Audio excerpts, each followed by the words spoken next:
નમસ્કાર દર્શક મિત્રો, આપ જોઈ રહ્યા છો સાઈ ગ્રુપ મીડિયા હાઉસ સંચાલિત ઝટપટ ન્યૂઝ। સુરત શહેરમાં ગુનાખોરી પર અંકુશ મેળવવા માટે સુરત પોલીસ તંત્ર સક્રિય બન્યું છે। તાજેતરમાં ઝોન 6 પોલીસ દ્વારા ભેસ્તાન પોલીસ સ્ટેશન ખાતેના વિસ્તારના 73 અસામાજિક તત્વોને બોલાવી કડક સૂચના આપવામાં આવી હતી।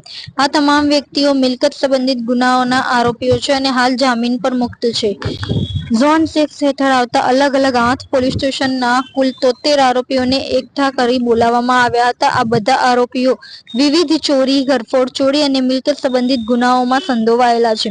તેઓ હાલમાં જામીન પર હોવાથી તેમને પોલીસ સ્ટેશન બોલાવીને પોલીસ દ્વારા કડક સૂચનાઓ આપવામાં આવી હતી।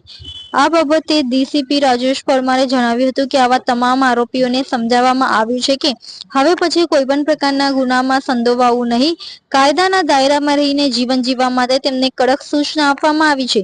આ સાથે આ તમામ 73 વ્યક્તિઓ પર પોલીસ સતત નજર રાખી રહી છે। પોલીસે આ આરોપીઓને ચેતવણી આપી છે કે જો ભવિષ્યમાં તેઓ ફરીથી કોઈ ગુનામાં પકડાશે તો તેમના વિરુદ્ધ તડીપાર કે પાસા હેઠળ કડક કાર્યવાહી કરવામાં આવશે। અગાઉ પણ સુરત પોલીસ દ્વારા આવા અસામાજિક તત્વો સામે આ રીતે કાર્યવાહી કરવામાં આવી હતી અને ભવિષ્યમાં પણ આવા પગલાં સતત લેવામાં આવશે તેમ પોલીસ તરફથી જણાવવામાં આવ્યું છે।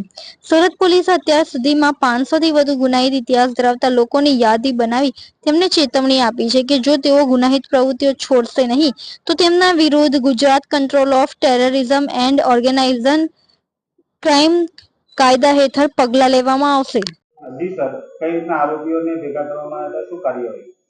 આજ રોજ પોલીસ કમિશનર સાહેબની સૂચના હેઠળ આજે ઝોન 6ના ટોટલ 8 પોલીસ સ્ટેશનના 73 આરોપીઓ જે મિલકત સંબંધી ગુનામાં આવ્યા હતા અને જામીન પર છૂટ્યા હતા તેવા 73 આરોપીઓને આજે ભેસ્તાન પોલીસ સ્ટેશન ખાતે એકઠા કરવામાં આવ્યા હતા। દરેકને સૂચના આપવામાં આવી કે પોલીસની તમારી પર વોચ છે। તેમના લેટેસ્ટ ફોટા લેવામાં આવ્યા, લેટેસ્ટ મોબાઈલ નંબર લેવામાં આવ્યા તથા તેમને એ પણ સૂચના કરી કે તમે હવે કાયદાના ધોરણે પોતાનું જીવન ગુજારો, અન્યથા પોલીસ તમને બીજા ગુનામાં લેશે, બીજો ગુનો કરશો અને પાસા તડીપાર જેવા સખત અટકાયતી પગલાં તમારા લેવામાં આવશે।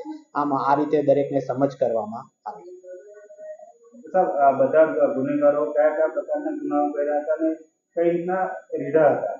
આ જે ગુનેગારો છે તેઓ અલગ અલગ મિલકત સંબંધી એટલે ચોરીમાં, ઘરફોડમાં એવા અલગ અલગ મિલકત સંબંધી ગુનામાં સંડોવાયેલા ગુનેગારો હતા।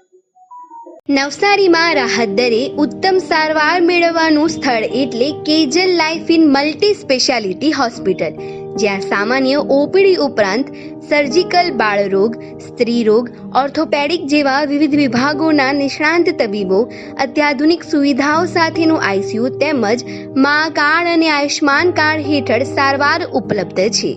તો આ હોસ્પિટલનું સરનામું નોંધી લો। નેશનલ હાઈવે નંબર 48, સ્વામિનારાયણ મંદિર સામે, કબીલપુર, નવસારી। અને વધુ માહિતી માટે સ્ક્રીન પર દેખાતા નંબર પર સંપર્ક કરો।